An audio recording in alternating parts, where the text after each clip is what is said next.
May mga nauna na po na incidents kagaya nito nung nakaraan, and based po sa record, si Mayor Ampatuan po ay nakaranas na ng mga assassination attempts noong 2014, 2019, and ngayon po na 2026. Oo. This time, ang ginamit po, nakikita dun sa video, is RPG. Ang concern lang po ng publiko, saan po kaya nakakakuha ng high-powered weapons ito pong mga suspect na ito? May lead na po ba tayo doon?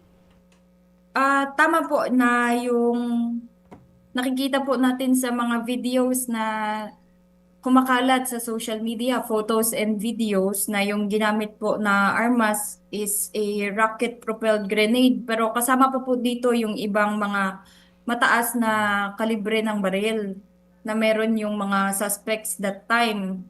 And isa po yan sa primary focus ng ating investigation, kung saan po nanggaling yung kanilang mga armas at kung ito po ba ay mga illegal. Kasi target po ng PNP na agad po na mapasakamay natin yung mga ginamit na armas sa pananambang po kay Mayor. Na-recover ho Para ba yan, ma'am? maging subject Ma'am, po siya.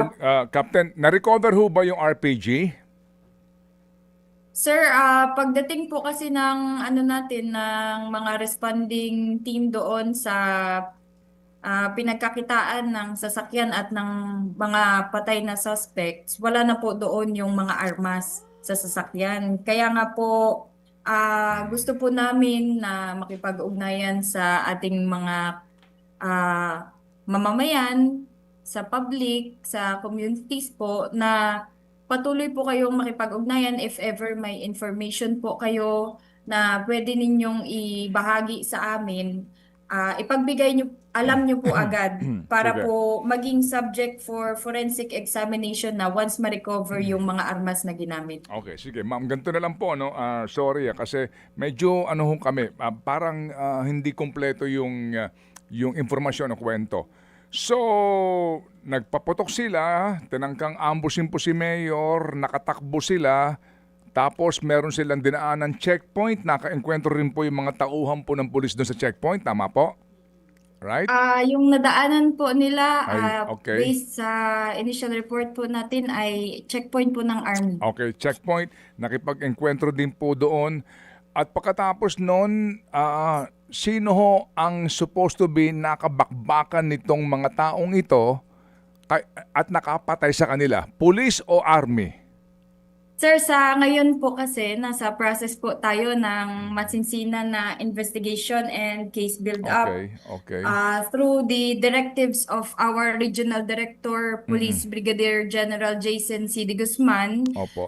binuo po ang Special Investigation Task Group or Okay, sige po. SITG MITRA. Opo. Kung Sige. saan kasama po dito yung iba't ibang mga specialized units ng PNP dito po sa Police Regional Office Bangsamoro Autonomous Opo. Region, Opo. Sige. para mas matutukang mabuti at makakalap pa ng iba pang mga pieces of evidence, kasi lahat Sige, po ng sige. So angles dito. to answer my question po, Kapitan, hindi nyo alam sino nakapatay sa mga suspect.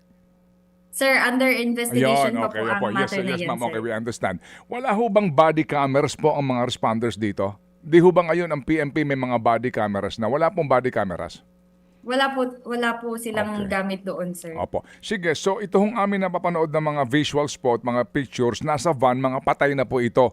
So ito ho, ang sinasabi ho ninyo, yung dumating ang mga pulis doon, wala nang mga armas. Sino kaya kumuha nun? Yung mga civilians doon sa lugar? Ito ho ba ay ano ito? Ito ba ay MILF ba ito? MNLF ba ito? O BIFF ito ng mga area ito?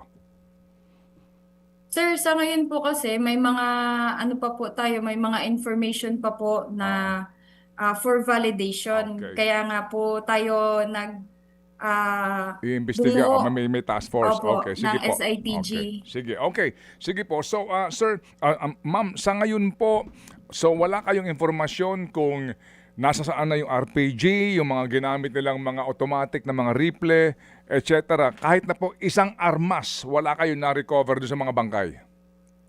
Opo, doon po Okay. sa mga suspects wala pong Okay. na-recover, Opo. na-recover, Mm. but may mga basyo po ng bala na nakuha. Okay. And Yung subject for forensic opo. examination na po Yung ito. pong sasakyan, Kapitan, kanino nakarehistro? May ano na po kami, sir, may leads na po kami dyan, Mm. but for validation pa rin Okay. po. Pero Opo. ang pagkakabigay po sa amin, nakarehistro po ito sa Cagayan de Oro.